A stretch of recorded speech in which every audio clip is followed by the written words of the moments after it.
Welcome back to Autism Live. I'm so busy talking with Joanne Lara that I don't have time to be prepped. But because I adore her so much. For those of you, if you haven't watched the show with her on it before, she's just an amazing, amazing lady. And we mentioned yesterday that you're about to get an award because Nancy Alspaugh-Jackson was here, and I said that you were going to be on the show, and she said, you should watch. We waxed poetic about you without you here. I always say we talked about you behind your back and said nice things. And my ears must have been burning. They must have been. Yeah. But and Nancy was saying you're getting the Cowgirl Award for community activism at Denim and Diamonds this year, and I was saying how well deserved that is, and it's that's a big honor for a lifetime of work, and a lot of star-studded people are going to be there to celebrate you, and some other people as well at Denim and Diamonds this year. We're excited for you, but it isn't even a drop in the bucket compared to the things that you have done. For people who don't know, you are the founder of Autism Movement Therapy, which we can talk a little bit about, but also the co-founder of Autism Works Now, which is mostly what we're going to talk about today.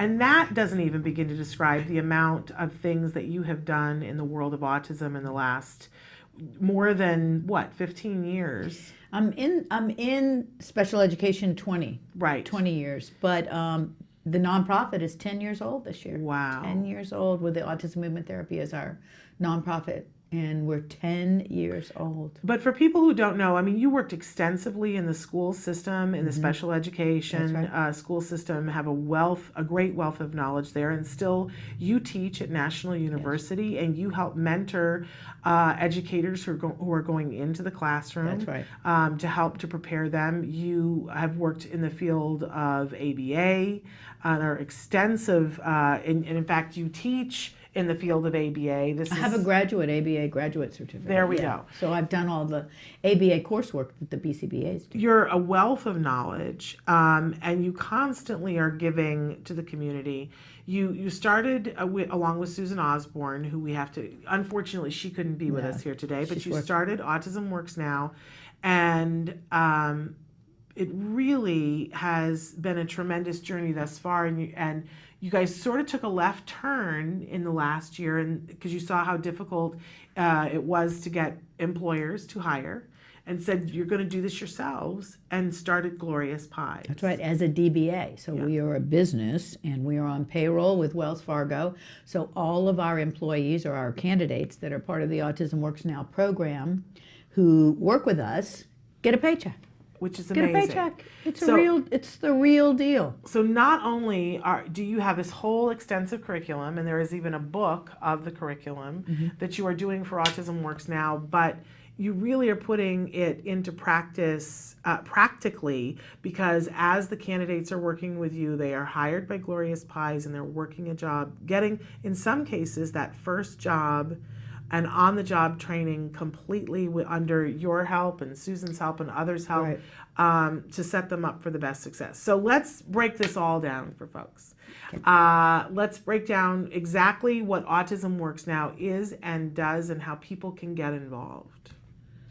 Okay, so Autism Works Now is a pre-employment skills to jobs training, a curriculum-based, and we meet every week at CARD. On Ventura at the center, it's the Woodland Hills location. The Woodland Hills location. And we should say that Autism Works Now and CARD are not related or affiliated or have anything really to do with each other, except that you're fond fans of each other. Right. But Dr. Grampichet saw what you were doing with your candidates. Your candidates came and toured and got to meet with her. And she loved what you were doing so much. She said, how can I help you? And I said, I didn't miss a beat. We need office space. Right. And she said, you've got it. Yeah. So she's been I'm such a big fan. How wonderful was that? Because we were paying for office space to meet once a week.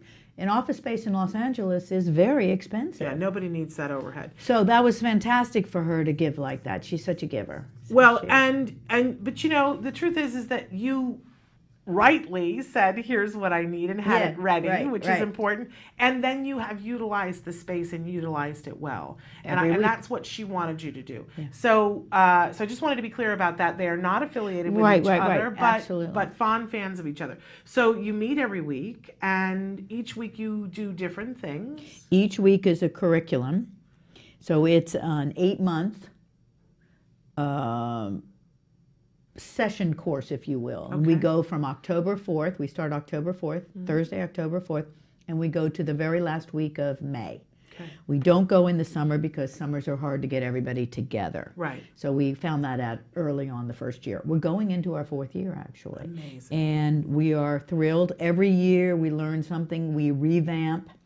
Susan has rewritten the manual again, yet again, because we tailor it to the kids and then, or the candidates as we call them. And as we finish a year, we reevaluate and go, you know what, it might be better to put this lesson before this, Sure. or, you know, we're learning, It's we're good always learning teaching. too. Yeah.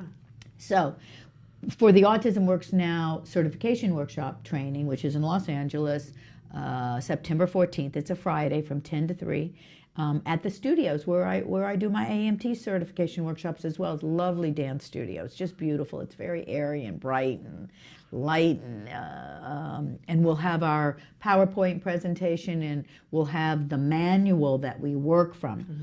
The real essence of what we created the program for was, again, like I created Autism Movement Therapy. We don't want to be the only ones doing this. Right. We don't want people to go, well, you know what, I miss out because I can't be in Los Angeles. Why don't I live in Los Angeles? Why Yeah. aren't these programs here where I am? I know you guys all write to me and say, you know, Yeah. Shannon, you tell us about what's in Los Angeles, but it feels bad because I don't have access to it. So Exactly. you're creating, you've got this workshop on September 14th. People can come to it and they get certified so they can do this training. replicate the program. There we go. So they take away with them, and we teach them how to use the manual the week by week. I mean, it's really fine. It's really finely designed now. Yeah. We've got, like, the first week, hello, this is what you do, and here are the worksheets. Yeah. Second week you meet, hello, this is what you do, and here are the worksheets. Yeah. I mean, you can't mess up. Yeah. It's like you can't mess up. And now we're starting to get organizations across the country that, interestingly enough, they're organizations that have been founded because when the members had children that were younger, they wanted to serve them. And so now they have their children who are no longer children. Yeah. And they want to serve them in the workforce, but they realize, hey, they're not getting the jobs. Right. My kid, my child transitioned at 22 and he's 27 now, Yeah. and he's never worked a day in his life. What's going on? Okay, well, we can address that because that's a whole show. But the point is they're seeing that we have this program because we're the only people that have this program. We developed this work program with a book, Yeah. with a manual, and it's not like we're like, oh, it's in theory. No. This is practicum. We're Yes. going into our 4th year, and we're seeing people's lives change. Oh, yes. Their families change. We see individuals who are depressed and down, and now they have a job, and Yeah. everything changes when you have a reason to get up in the morning. And I really want to commend you because not only, I mean, it's been the 4 years and you've been fine tuning the curriculum. And when you saw that you were struggling to get the employers to get in there, you started Glorious Pies. But you do have candidates that now have jobs that are outside of Glorious Pies. I That's want right. people to realize that, and that are flourishing, and that this is what we all want to get to. Right. So let's back up for just a second and say, so that's the first thing that we want you to know about is the workshop that's happening on September 14th. Here in Los Angeles. That is happening here in Los Angeles, but it's just a one-day certification. Friday. And so there is a cost for that, of course, because you have to keep the doors open. Mm-hmm. Where can people go to find out how they can register for it? Because you do have a couple of spots left open that I people do. could take. We have this. 10 people registered already, Okay. and we're thrilled because in the beginning we thought, well, we hope we just get 2. You Right, know, right, it's right, like- right. It's like new. But you And could take a few more people. We can take at up this to point. 20. Okay. And it's a very collaborative workshop, and we like to work. We've done it twice before. Uh-huh. And it's collaborative in that we work in groups, And you'll see that there's I would like for you to come. There's a through line on collaborative working together. Yeah. And so we go from the beginning at 10 o'clock in the morning till 3 o'clock in the afternoon, and we keep reconvening for collaborative exercises together. Right. So you really form a bond with your group, but you're also learning what is it like to be, an individual who needs to be employed. Right. Because the point is, we forget, look, we've been working since we were what? Right. I've been working since I was 18. Right. So we've been working a long time. We don't know where those challenges are for these individuals. Yeah. We don't personally live that any longer. Yeah. But they do. And other people are continuously defining who they are, yeah, without asking them what they want to do. So what we see is individuals who are forced into sheltered workshops and sub-minimum wage, and it is legal to pay an individual with a disability a sub-minimum wage. So, who came up with that? Yeah. Who comes up with this stuff?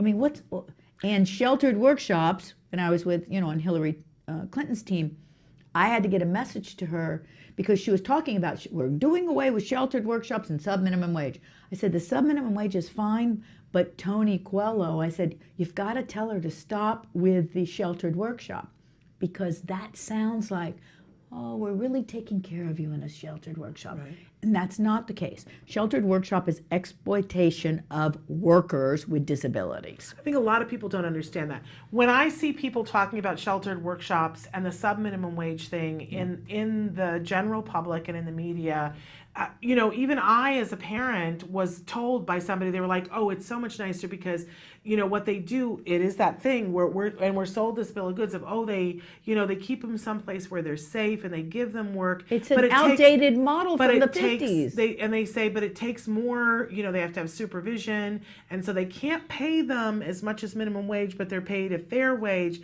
But then when you talk about the fact that they have these warehouses where they bus these individuals and with sort disabilities candy and for sort Nestle's for pennies on the dollar. I've seen it, is, with my own eyes. It is a version. Then you go, oh, that sounds like slave labor to me. And it's not, we say, well, they'll say, oh, well, it's enriching them and it gives them a job and a place to go, and that thing you were talking about the pride. But if you're going to a warehouse and you're getting a paycheck that's for like $8 and all you do is something mindless all day, that's not helping anybody. And what a waste. Yeah. Why not assess what the individual, and we use an assessment tool, we use a number of assessment tools in Autism Works now, depending on the cognitive of the individual. Yeah. Look, everyone can't do a COPS, which is used pretty much nationwide. It's an assessment tool for vocational, for what this individual is good at. But what about a person who's nonverbal and can't read? Right. There are picture assessments for work. Right. We use them. Right. So the person circles, oh, that looks like something I'd like to do. Then we get a good idea of where they see themselves working. Yeah. As opposed to, let's herd them off over here, sit them down at a table and throw candy for Valentine's and Christmas and Easter. It's ludicrous.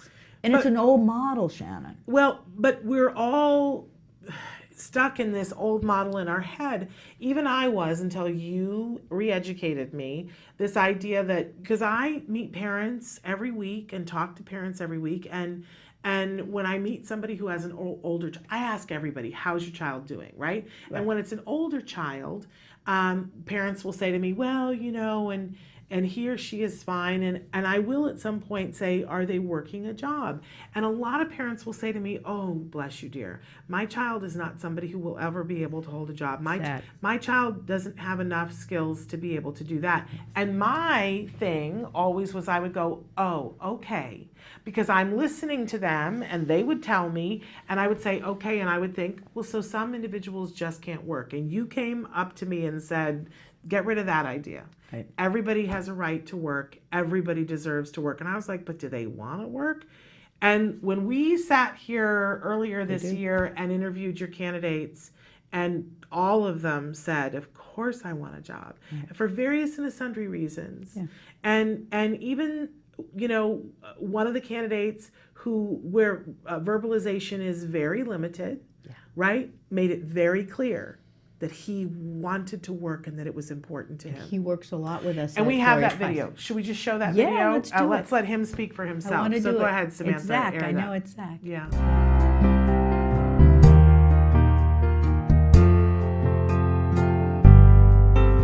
Talk to us a little bit about what your degree is in. City planning or urban planning. I got it from Cal State Northridge with a degree in cinema and television arts with an emphasis in screenwriting. And what are you interested in, Eli? A video game internship. Computer programming. I'm hoping to combine entertainment and travel, my two passions. Ooh. What kind of jobs have you worked? Bakery inventory. Okay, inventory. Talk about your volunteer I job. operation going to help the soldiers. You volunteered to help the soldiers? Yes. I interned in the national parks in the Santa Monica Mountains, which is very urban area. So I worked with the problems of how it's impacting the surrounding community, like the flow of traffic and the flow of people and what they could do to plan in the parking. I've been to China, I've been all around Europe, I've been to Thailand, Japan, Australia. You can create an app? That's impressive. Really cool thing. Can you teach other people how to make an Yeah. app? If you have a choice between working or not working, Working. you like working. Yes. Why? What do you like about working? It is fun. I would work Yeah? You would choose work? Why? because I want to get paid and enjoy it, and want to make sure I have enough money so I can save it. Why do you need to have a full-time job?